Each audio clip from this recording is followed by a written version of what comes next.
Stephen Hassan is with us. He is the author of The Cult of Trump. A leading cult expert explains how the president uses mind control. And this book is on Simon & Schuster, big label. I'm very happy that he's here. He is the director of the Mind Resource Center. I'm sorry, hold on. It's going to take a minute. You can say it now. Freedom of mind. Freedom of mind. I missed the word freedom of mind. The freedom of mind. That's very important. That's freedom the key of everything. Right, it is. A counseling and publishing organization in the Boston area. Teaches at Harvard Medical School and is pursuing a doctorate at Fielding University. He is the author of 3 books, Combating Cult Mind Control, Releasing the Bonds, and Freedom of Mind, Helping Loved Ones Leave Controlling People, Cults, and Beliefs. And of course, this is my 4th. This is the 4th book, right. And the most Cult controversial. Of Trump. So people don't mind if you're talking about getting people out of, somewhat bizarre religious cults, but they object to this being perceived as a cult. And yet it's not unusual for people to be categorizing it as that in recent months. Yes. So when I was in the Moonies cult in the mid-'70s, which is the beginning of my journey into the world of mind control at Queens College in 1974, raised in a conservative Jewish family, 1.3 miles from Donald Trump, I should add. And I was deceptively recruited by several women flirting with me from the cult who pretended to be students. In political work, we used to call that horizontal recruiting. Yeah, and so does the KGB used to use horizontal recruiting, as probably the CIA and a whole bunch of other intelligence agencies. But the long story short is I was recruited into the Moonies, became a right-wing fascist, and actually fasted for Nixon during Watergate because Moon said that God wanted Nixon to be president. And we thank you for your service. And my father, who had supported Nixon, and I thought he was a crook, was like, now I know you're brainwashed. We used to fight about this at the dinner table, and you used to tell me he was a crook. You're right, Steve, he's a crook. And I'm like, Dad, you don't understand. God has a plan. And that's exactly a parallel of what's happening right now with the religious right, who've been indoctrinated to think that God is using Trump in a King Cyrus-like fashion. And my book is I agreed to do this book because the issue of the psychological social influence techniques that have evolved, especially through the digital era, has gotten to a point where I describe in my book 4th generation warfare. PSYOPs is being waged on the American public and around the world. And people are numb. People are confused. People are tuning out because they can't handle the stress anymore and they don't feel hope. That's exactly the conditions to recruit more people into the cult. He's somebody who has, and we've talked about this many times here on Radio with a View, introduced a style of chaos management. Managing through, not the management of chaos, but rather the management through via chaos and disruption. And is that the kind of thing that fits into your model as well? Oh, absolutely. Yeah, so, how do you delegitimize leadership, institutions, science itself? How do you delegitimize leaders? Thought leaders, emotional leaders, political leaders? It's basically psyops. It's psychological warfare. And what's missing is mass education on the phenomenon that everyone is vulnerable because we're human beings, and that we need to understand the difference between ethical influence and unethical influence. And we need to use our critical thinking skills to assess what's coming at us in terms of what's true and what's not true, and what's provable or not. And without that, it's going to get worse. And yet what you're describing is a process of appealing to the rational after the rational has been essentially subverted and destroyed as the approach to which people will respond and give credibility. So it's a very difficult row to hoe, let's put it that way. Right, except I've been there, and being in a cult sucks. It's suffocating. It is constricting. And you're basically cut off from your real self, from your conscience, from what your real interests were. I was a creative writing major before I was a fascist leader in the Moon Cult, and I have many friends who are former members, some from neo-Nazi white supremacy groups, and they all say it's very hard to keep the hate up, especially when the people you're supposed to hate are being nice to you and feeding you. Is that the function of those big rallies? I mean, the big rallies allow for the ecstatic to overwhelm that kernel of doubt that may still be there. So, but what I want to state, and it may sound very idealistic, Mark, but what I want to state is that I believe deep down inside people want to know the truth, and they don't like to be lied to and exploited and manipulated. And when they do wake up, most people get pretty pissed off. And when I woke up, I was like, how could I have become like a Nazi? Right. I would have been willing to fly a plane into the World Trade Center if Father said this is going to advance the kingdom of heaven on earth. How did I learned about the Holocaust before I read 1984? How could this happen to me? Right. And so for 40 years, I've been studying hypnosis and brainwashing and mind control and written 4 books on the subject. So then how is it that people can hear in the world around them? Because it's impossible not to hear it. It's just, I guess maybe if you never read something that might give you information that says he's lied thousands of times. I mean, he can't open his mouth without essentially lying. That if you shut off all access to external sources or read only those things that say those things are complete lies, he's not lying. The lie is that he's a liar. Right. So things are flipped, and one of the techniques I write about is projection of what he himself is doing onto the other. So he's saying the press is the enemy of the people. He's the enemy of the people. He's an elitist who wants power, money, and sex, and wants authoritarianism. That's his ambition. He doesn't love the Constitution. He doesn't love America. And when real down roots Americans wake up to that, they're going to be very upset. And they will wake up to that. The key, though, what we can control is that everyone who is concerned about people in their family and their friends, you were describing a friend of yours, and aren't willing to do the hard work of having dialogues and not succumbing to this all or nothing black and white. We're going to be violent. Come on, I'm your friend. We know each other, and go back to remember times together where you did interesting things, building rapport and trust. It's the key is accessing who the person was before the cult programming took place. And another key is explaining mind control with other groups rather than attacking. I've said this for 40 years. Don't attack the leader, the doctrine, or the group directly, because you're going to trigger the cult identity. You're going to get more defensiveness. They're going to feel persecuted, and they're going to hunker down.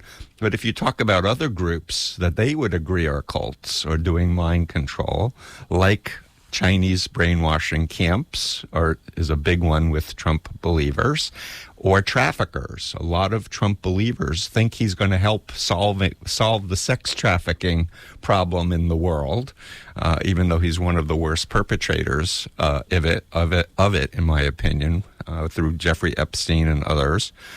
But the point is explaining what I do in my work, that they're behavior control, information control, thought control, and emotional control, what I call the BITE model. And this is all on my website, freedomofmind.com. you can look at the influence continuum. That's another thing that's on my website, of ethical influence to unethical influence. And you can start thinking and analyzing what's ethical, what's not ethical. And asking questions is the single most effective technique to help people start thinking again. But you have to do it from a very respectful, thoughtful, kind, compassionate place, not an angry place. So I'm categorically opposed to people who label Trumpers as evil, or they're, robots or zombies, or they advocate violence or doxing them. I'm totally against that. It's the opposite of what's actually going to work to help heal our country. One of the things that occurred to me as I was reading this is you talk about the cult of Trump as a distinct entity, essentially, and yet it seems as though it's more like plural. It's more plural to me. Each subgroup that has an affinity, and I even began to think of it as affinity groups within the cult. Mm-hmm. But each of them is like a subcult. They're each approaching it from their own place. They're approaching it from their place of religion. They're approaching it from their place of really aggressive white supremacy. Mm-hmm. They're even approaching it from their place of, how do I exist in this as a rational person who knows how despicable this leadership is. And so you have multiple layers of this. So it's almost, to me, the cults of Trump. So, yes, and I argue in my book that there are actual cults that are telling their members to believe in Trump and follow Trump and work for Trump and donate for Trump. But it starts with the cult of personality.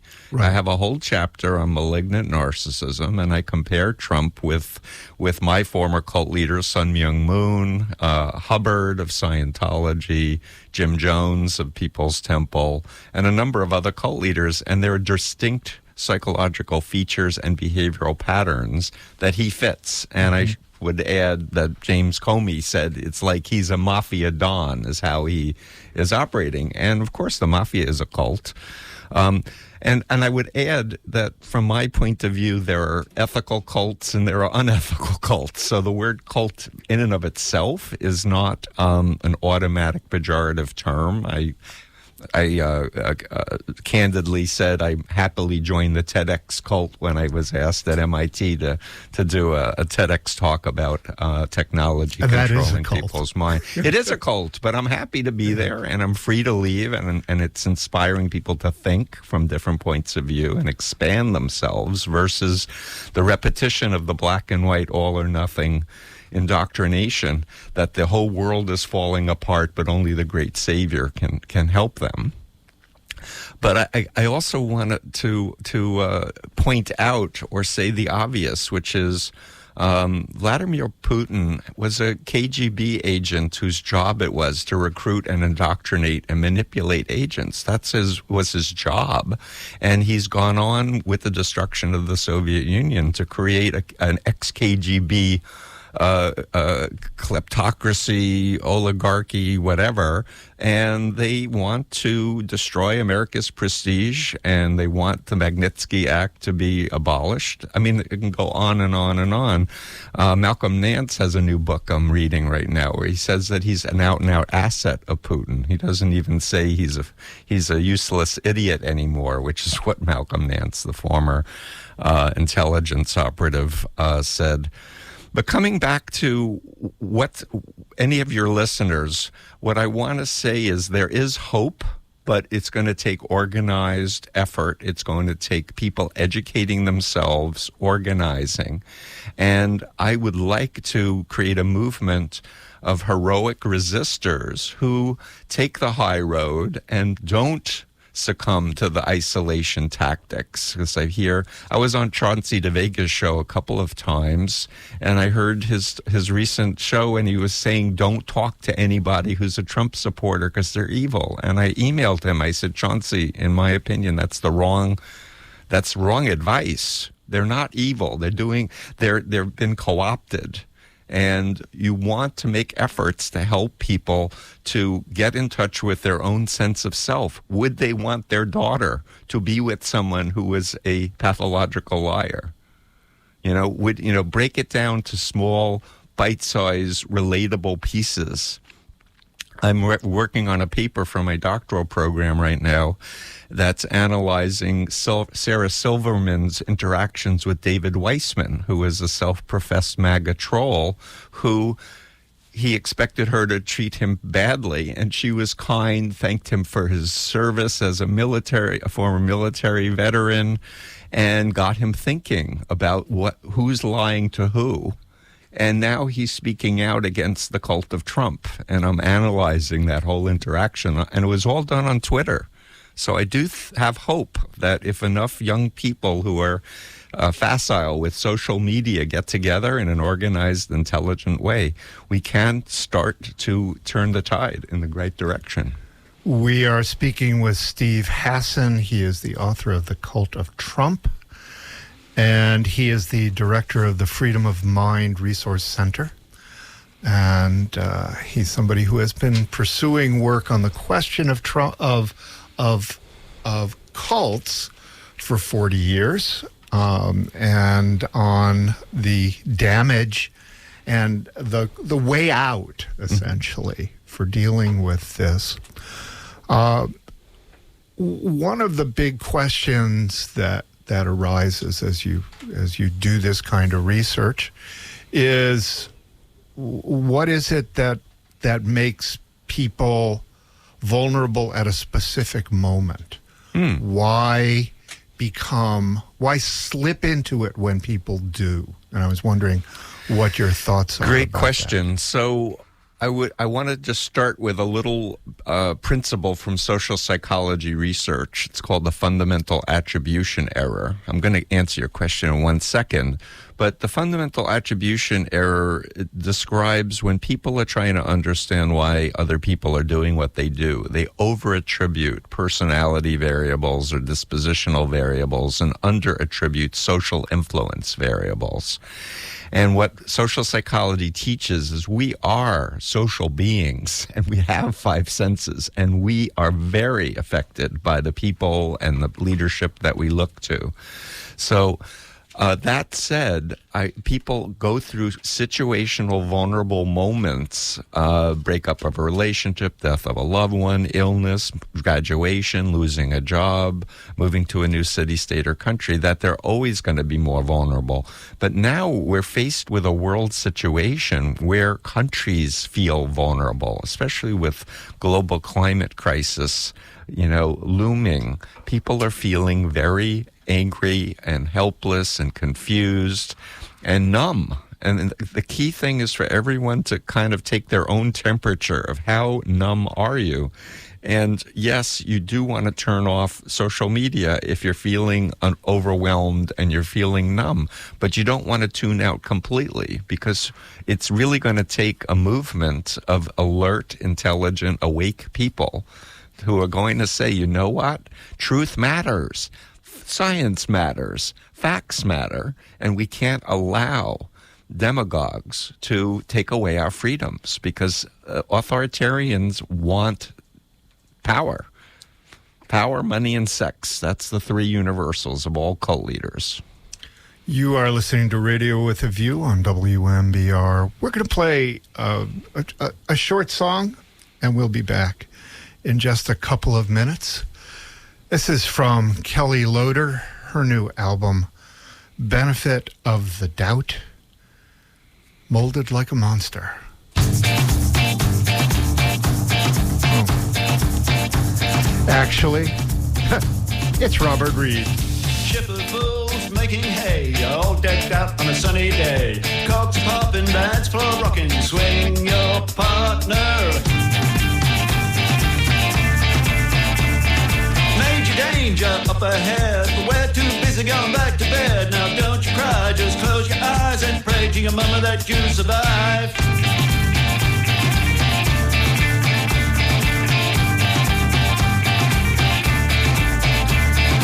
Mother Nature rules, Mother Nature rules, Mother Nature rules on this planet.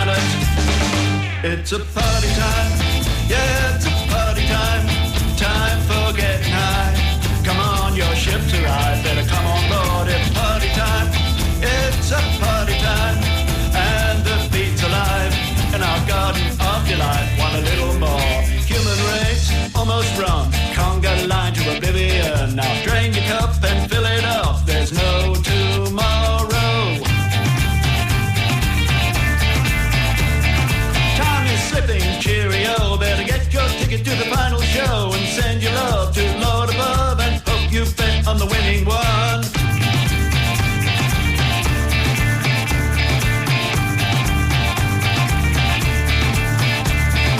Mother Nature rules, Mother Nature rules, Mother Nature rules on this planet. It's a party time, yeah, it's a party time. Time for getting high. Come on, your ship's arrived. Better come on board. It's party time. It's a party time. And the beat's alive. And our garden of delight. Want a little more. Just a little more.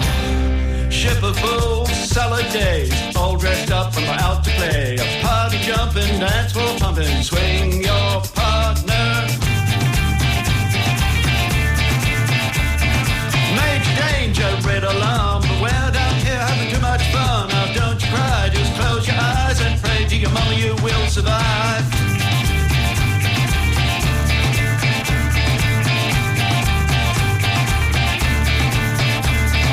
Mother Nature rules, Mother Nature rules, Mother Nature rules on this planet. Yeah, Mother Nature rules, Mother Nature rules. Don't you know it? Riding in a ship of fools on this planet. Ship of Fools, that's from Robert Reed. His album, Ride Your Own Track. Sorry, I hit the wrong button, but I had something else that was equally interesting on the other player. So we're good. Joining us today here on Radio with a View, and that's what you're listening to on WMBR Cambridge, is Steve Hassan, and he is the director of the Freedom of Mind Center and teaches at Harvard Medical School.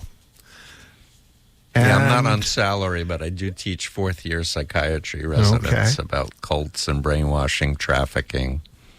And is somebody who is deeply, deeply concerned about how we've gotten where we've gotten, and where we go and how we go. You mentioned the great leader syndrome, and charismatic leadership is an attribute of people on both sides of greatness, and I mean that both sides of greatness. It can be either very positive greatness, or it can be horrific, catastrophic greatness. And the ability to use the media is equally. People are adept on both sides of that coin. How do people come to distinguish, and in a sense that when somebody is that great, is it almost by chance that they go with one as opposed to another? Is there something that makes certain people cleave to a Trump as opposed to an individual who expresses things with remarkable clarity in exactly the other way and with the same emotional power? So I want to just cite freedomofmind.com. Look up my influence continuum. I have characteristics of ethical leaders, ethical organizations, healthy influence that respects a person's self, their conscience, encourages people to seek out other points of view, look at other information, doesn't install phobias like destructive influence. That's the universal mind control technique, by the way, is is installing irrational fears that if you question the leader or disobey the leader, terrible things are going to happen to you, to the society, to the world. And in the mind of someone who's under mind control, they can't imagine leaving the cult and being happy and fulfilled and having a positive outcome. And the minute they can, they're on their way out of the cult. Is there some sort of general characteristic, though, that makes somebody more prone, more willing to a moment of despair, a sense of Definitely. Yeah, situational vulnerability is absolutely huge. Who there's very much you? A coincidental Who component. recruits you? What's different now, Mark, is I'm 65 years old. When I was recruiting for the Moonies in the 70s, we depended on people. It was one-to-one. And people, we needed them to tell them all about their background so we could figure out how to manipulate them and indoctrinate them. Now, with all of the scraping of big data, we know Cambridge Analytica, but Peter Thiel has Palantir that's scraping data on everybody, supposedly for law enforcement. He's a big Trump supporter. I worry about the targeting online of very specific types of ads, very specific types of trolls. They have bots now that can be programmed with AI to try to press buttons in people to either disorient them or to make them upset or to make them tune out or to give up. And giving into a tyrant is not going to help anybody.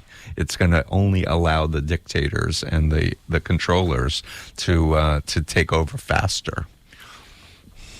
In the 1930s, of course, you have the rise of fascism as a universal phenomenon around the world. Right? There are fascist dictatorships on many continents in that period.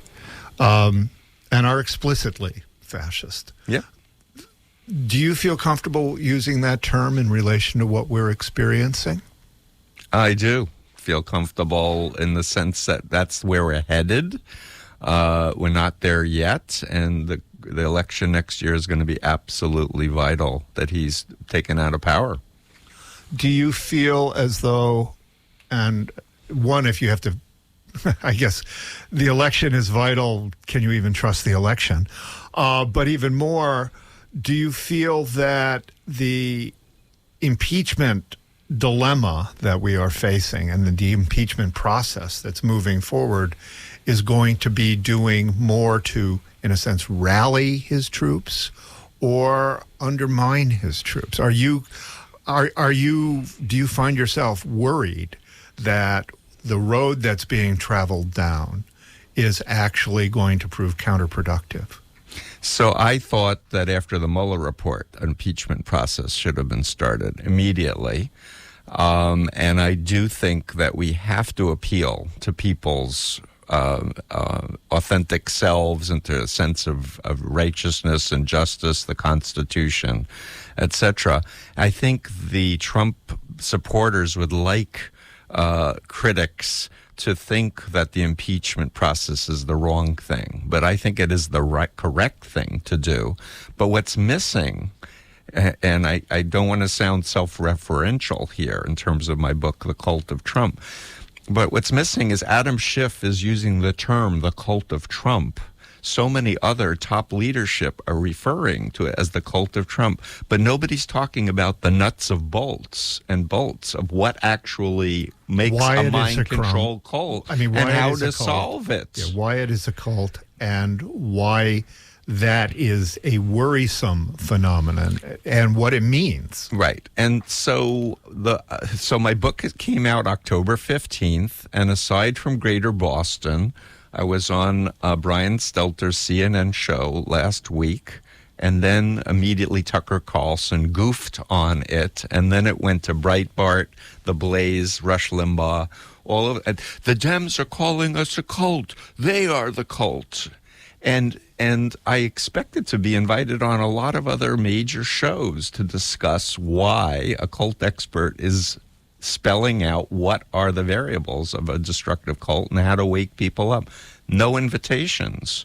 So it makes me go back to a concern that, for example, the CIA, that has done a lot of mind control research and was involved with the setting up of the Korean CIA, whose founder said that he organized the Moonies, the cult that I was in, for political purposes to counter North Korean brainwashing. They don't want the public to understand brainwashing and mind control, as do all these other cults that are in the cult of Trump. They want to keep the people ignorant.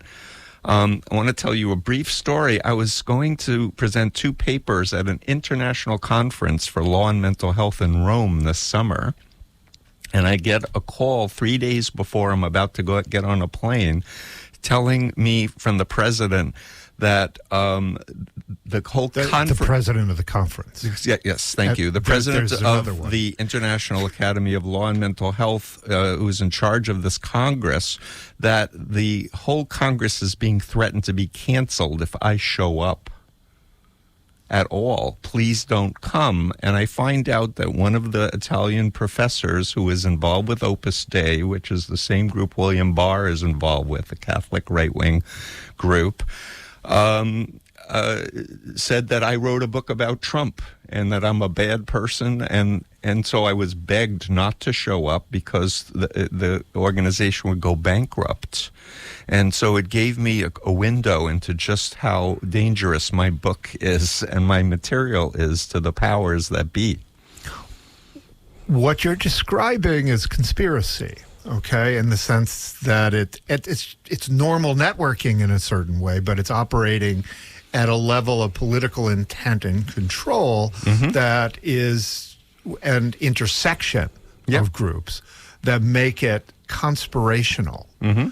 And do you think that the people who are fighting a battle against this direction of politics, or misdirection of politics, whatever you want to call it, understand the level at which that connection is happening and that connection is being, in a sense, directed?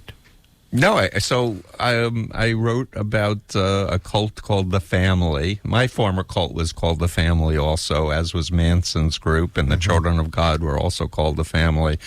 But this is a group that Jeffrey Charlotte wrote 2 New York Times best-selling books about, and Netflix has a docuseries about, which I highly urge your listeners to go watch. Yeah, I'm the last person who doesn't have Netflix. Okay, so well, you're going to want to do the free thing and at least watch the 5.5-hour thing on The Family, because this is a group that's been operating in the United States for 80 years, has been influencing presidential politics and world politics. And they're a secret pseudo-Christian mind control cult, in my opinion. And people need to understand what has been going on that is in our faces. These are the people who did the National Prayer Breakfast, by the way. And in 1974, I think it was, or the beginning of 75, my former cult leader was at the National Prayer Breakfast and was ushered over to the White House to a meeting with Richard Nixon, because Moon and the followers are going to be supporting him to stop the left-wing commies who are trying to impeach him. Tell us a little bit more about The Family and how this works in relation to the Trump system. The direct connection is Michael Pence, who was recruited into The Family by Chuck Colson, who is a convicted Watergate figure, who was himself recruited into The Family and got out of jail early because of a family politician. And they basically believe in elites. They're the opposite of Jesus' teaching of as you do to the least in my kingdom, you do so to me. They believe that it's okay if you are a mass murderer, if you can work with us and join with us, then you're a brother. Even if you're a Muslim, even if you're a dictator, if you're a Republican, a Democrat. And these secret groups need to be outed. And if people are making sworn allegiances to support the Constitution, they need to support the Constitution, not their secret group. Well, one of the things that makes that a little problematic is that, as you've pointed out, it's both Democratic and Republican. It This is very they reach across the aisle. Yes. And so it's not as though you can say, I am this, therefore I am in opposition. It doesn't work that way. Correct. No, it's deeper than that. And as I say in my book, Trump is an expression and a symptom of what's been wrong and corrupt for so many years in politics. And we have to decide what do we want for our future? What do we want for our children and our grandchildren? And do we care enough about liberty and human rights? I'm a human rights person. I lost my human rights being in a cult for 2.5 years. And Moon talked about taking over the world and imposing a theocracy and making everybody who didn't follow our will, eliminating them. He literally said that to me and a group of leaders. One of the situations that we're in is with the electoral system being what it is, small states, conservative states have marginally greater control because of the Electoral College and the constitutional provisions that essentially make a majority vote irrelevant, as we saw. Right.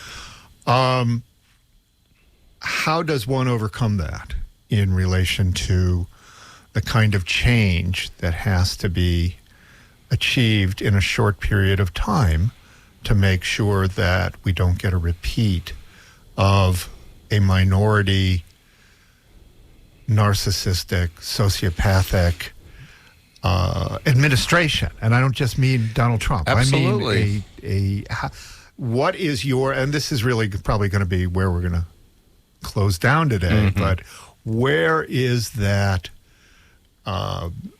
where do we have to direct our energies and our energy to make sure that that does not happen again?